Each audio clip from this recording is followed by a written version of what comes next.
I'll go 65k goddamn fucking defiler. Fuck it. I'm done.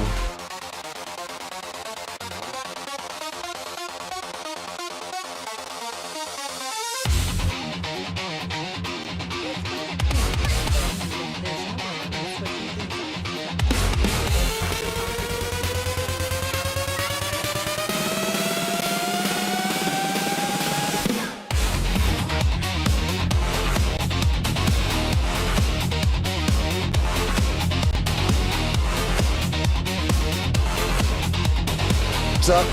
We'll go 65k. It's fucking defiler here in a second.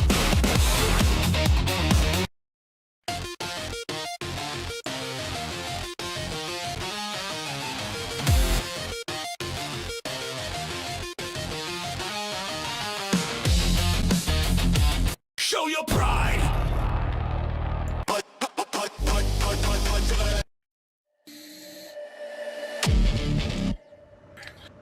Turn it up. Turn it up. Alright.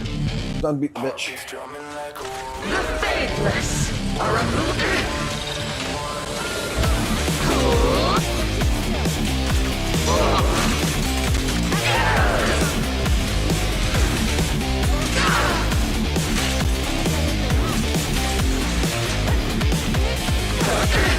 Over sleepless sides. We turn the minutes for electric lies. Another day just up in grayscale suits. Flowers made of static, what's the news? We breathing, it's exhale routine. Chasing meaning through a TV screen. If silence is a coffin lid, then sound is how we kick it in. Raise your hands if you feel nothing. Raise your voice if you still bleed. If the world went numb, we'll be the thunder. Wake the dead that learn to read. Turn up the volume. Oh shit, control died. Really? I thought I left the plugs.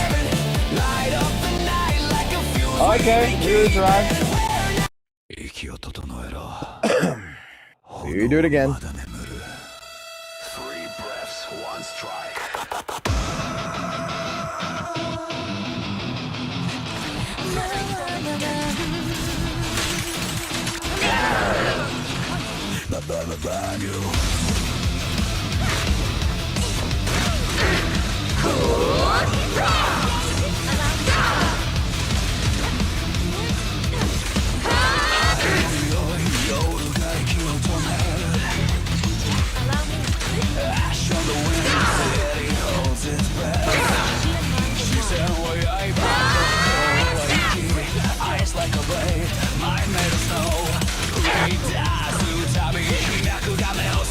Every step the fire vein wakes.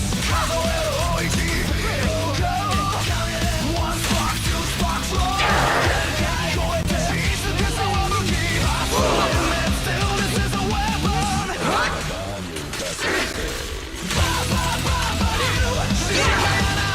Raging lion, dance in the blaze. Now we can find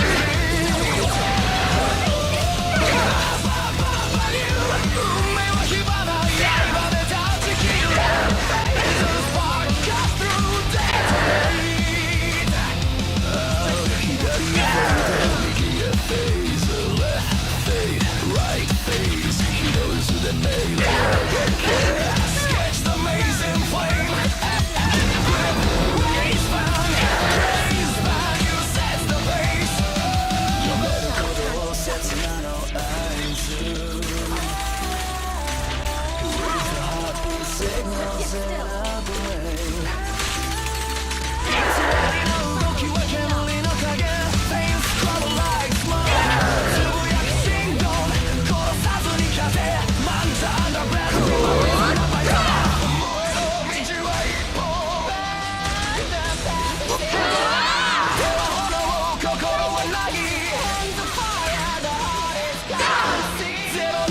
Fire!